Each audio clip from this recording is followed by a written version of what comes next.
പശ്ചിമ ബംഗാളിലെ ബറൂയിപൂരിൽ 11 വയസ്സുകാരിയെ ബലാത്സംഗം ചെയ്ത് കൊലപ്പെടുത്തിയ കേസിൽ പ്രധാന പ്രതി പ്രഭാസ് മോണ്ടാൽ ഏറ്റുമുട്ടലിൽ കൊല്ലപ്പെട്ടതായി പശ്ചിമബംഗാൾ പോലീസ് അറിയിച്ചിരിക്കുകയാണ്. ബുധനാഴ്ച അർദ്ധരാത്രിയോടെ കുറ്റകൃത്യം നടന്ന സ്ഥലത്ത് തെളിവെടുപ്പിനായി കൊണ്ടുപോയപ്പോഴാണ് സംഭവം നടന്നത്. തെളിവെടുപ്പിനിടെ പോലീസിനെ ആക്രമിച്ച് രക്ഷപ്പെടാൻ ശ്രമിച്ചപ്പോഴാണ് പ്രതിക്ക് വെടിയേറ്റതെന്നാണ് പോലീസ് പറയുന്നത്. പുലർച്ചെ 12:45 പ്രതിയുമായി അന്വേഷണ സംഘം തെളിവെടുപ്പിന് പുറപ്പെട്ടത്.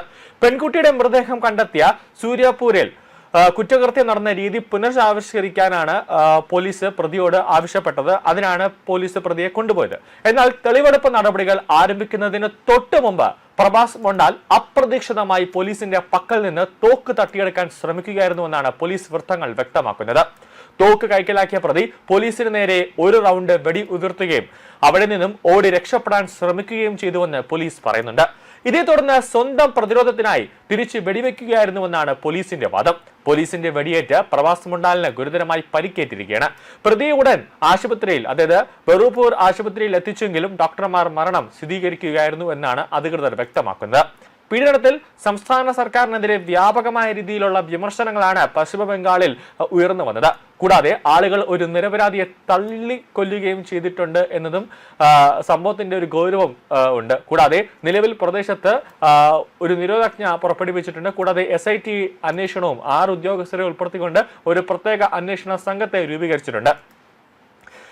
പശ്ചിമ ബംഗാളിന്റെ മുഖഛായ ഇനി മാറുകയാണ്. അതായത് പുറത്തു വരുന്ന വിവരങ്ങൾ പ്രകാരം പോലീസ് എൻകൗണ്ടർ ചെയ്തിട്ടുണ്ട്. അതായത് എൻകൗണ്ടർ, പോലീസ് ഈ തെളിവെടുപ്പിനായി പ്രതിയെ കൊണ്ടുപോയി എന്ന് പറയുന്നതിനേക്കാളും പോലീസ് എൻകൗണ്ടർ ചെയ്തു എന്നാണ് ദേശീയ മാധ്യമങ്ങൾ അടക്കം തന്നെ ഇപ്പോൾ വാർത്തകൾ പുറത്തുവിടുന്നത്. അതായത് ഉത്തർപ്രദേശ് പോലെ പശ്ചിമ ബംഗാളും ഇനി കുറ്റക്കാർക്ക് ഒരു പേടി സ്വപ്നമായി മാറുന്ന ഒരു സാഹചര്യത്തിലേക്ക് കാര്യങ്ങൾ പോകുന്നു. അതായത് സ്ത്രീകളെയും അതോടൊപ്പം തന്നെ കൊച്ചുകുട്ടികളെയും അതിക്രൂരമായി ബലാത്സംഗം ചെയ്യുന്നവർക്ക് ഇനി തടവറയിൽ സർക്കാരിന്റെ ചെലവിൽ അല്ലെങ്കിൽ ജനങ്ങളുടെ നികുതി പണം കൊണ്ട് അവരെ ഇനി തീറ്റി പോറ്റുന്ന ഒരു രീതിയിലേക്ക് ഇനി കാര്യങ്ങളെത്തില്ല.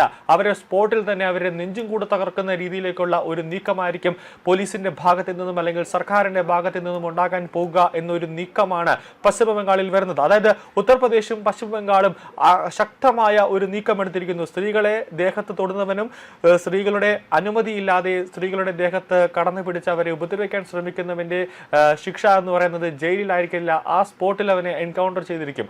അങ്ങനെ ഒരു രീതി അല്ലെങ്കിൽ അങ്ങനെ ഒരു സമ്പ്രദായം, അങ്ങനെ ഒരു ശിക്ഷ രാജ്യത്ത് ഉടനീളം കൊണ്ടുവന്നാൽ വലിയ രീതിയിൽ തന്നെ സ്ത്രീകൾക്ക് നേരെയുള്ള അല്ലെങ്കിൽ കൊച്ചുകുട്ടികൾക്ക് നേരെയുള്ള അതിക്രമം ഒരു പരിധിവരെ നമുക്ക് തടയാൻ സാധിക്കുമെന്നുള്ളതാണ് ഏറ്റവും പ്രധാനപ്പെട്ട കാര്യം. വിദേശ രാജ്യങ്ങളിലടക്കം, അറബ് രാജ്യങ്ങളടക്കം സ്ത്രീകളെ പീഡിപ്പിക്കുക അല്ലെങ്കിൽ ബലാത്സംഗം ചെയ്യുക, അവരെ ഉപദ്രവിക്കുക ചെയ്തു കഴിഞ്ഞാൽ സ്പോട്ടിൽ തലവെട്ടി മാറ്റുകയും അല്ലെങ്കിൽ സ്പോട്ടിൽ തന്നെ കൊല്ലുകയും ചെയ്യുന്ന ഒരു രീതി, അങ്ങനത്തെ ശിക്ഷാ നടപടികൾ നമ്മുടെ രാജ്യത്തേക്ക് കൊണ്ടുവന്നാൽ സ്ത്രീകൾക്ക് സമാധാനപരമായി ഇറങ്ങി നടക്കാനുള്ള ഒരു അന്തരീക്ഷമായി നമ്മുടെ രാജ്യം മാറും എന്നതിൽ യാതൊരു സംശയമില്ല.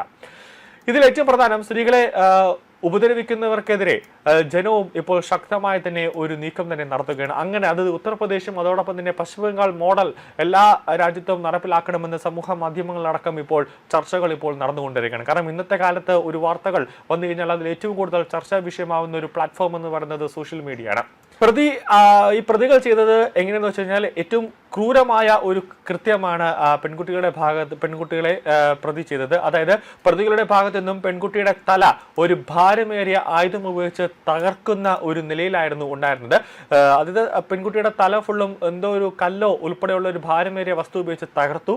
ഇത്രയും പീഡനങ്ങൾക്കും അതോടൊപ്പം തന്നെ പരിക്കുകൾക്ക് ശേഷം പെൺകുട്ടി ശ്വസിക്കുന്നുണ്ട്, ഒരിറ്റ് ജീവൻ അവിടെ നിലനിൽക്കുന്നുണ്ടെന്ന് കണ്ട പ്രതികൾ പെൺകുട്ടിയെ ഒരു ചാക്കിൽ പൊതിഞ്ഞ് ജീവനോടെ വെള്ളത്തിലേക്ക് വലിച്ചെറിയുകയാണ് ചെയ്തത്.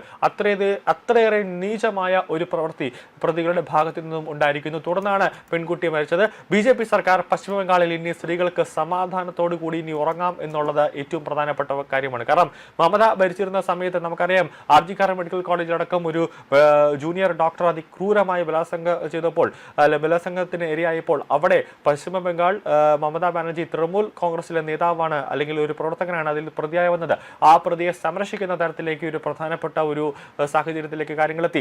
അങ്ങനെ അവിടുത്തെ ജനങ്ങൾ മമതാ ബാനർജിക്ക് നേരെ തിരിഞ്ഞു. അവസാനം ഗവർണറോട് സഹായം തേടിയപ്പോഴാണ് ഗവർണർ RV ആനന്ദ ബോസ് പറഞ്ഞൊരു പ്രധാനപ്പെട്ട കാര്യം, എന്റെ രാജ്ഭവൻ രാജ്ഭവൻ അല്ലെങ്കിൽ ഇപ്പോൾ ലോക് ഭവൻ ഞാൻ നിങ്ങൾക്കായി തുറന്നിട്ടിട്ടുണ്ട്. ഏത് സമയത്തും ഏത് പാതിരാത്രിക്കും സ്ത്രീകൾക്ക് ഇവിടെ സഹായം തേടി വരാം. നിങ്ങളിവിടെ സുരക്ഷിതയായിരിക്കും, ഒരാളും ഇവിടെ വന്ന് നിങ്ങൾ ആക്രമിക്കുകയോ അല്ലെങ്കിൽ ഉപദ്രവിക്കുകയോ ചെയ്യില്ല എന്ന് അങ്ങനത്തെ ഒരു ഗവർണറുടെ ഒരു നിർണായകമായ ഒരു നീക്കമൊക്കെ ഉണ്ടായി. പക്ഷേ ഇപ്പോൾ പശ്ചിമ ബംഗാളിന്റെ മുഖച്ഛായ മാറുകയാണ്. ഇനിയിപ്പോൾ അവിടെ സ്ത്രീകൾക്ക് നേരെ ഒരു ആക്രമണത്തിന് ഒരുത്തൻ കൈപൊക്കിക്കഴിഞ്ഞാൽ അവരിനി 2 പ്രാവശ്യം ചിന്തിക്കും. കാരണം അറസ്റ്റ് ചെയ്ത് ജയിലിൽ കൊണ്ടിടുകയല്ല, സ്പോട്ടിൽ തന്നെ വെടിവെച്ച് കൊല്ലുന്ന ഒരു രീതിയിലേക്ക് കൗണ്ടർ രീതിയിലേക്ക് കാര്യങ്ങൾ പോകുന്നു എന്നതാണ് പശ്ചിമ ബംഗാളിലെ ഏറ്റവും സുപ്രധാനമായ വിവരങ്ങൾ.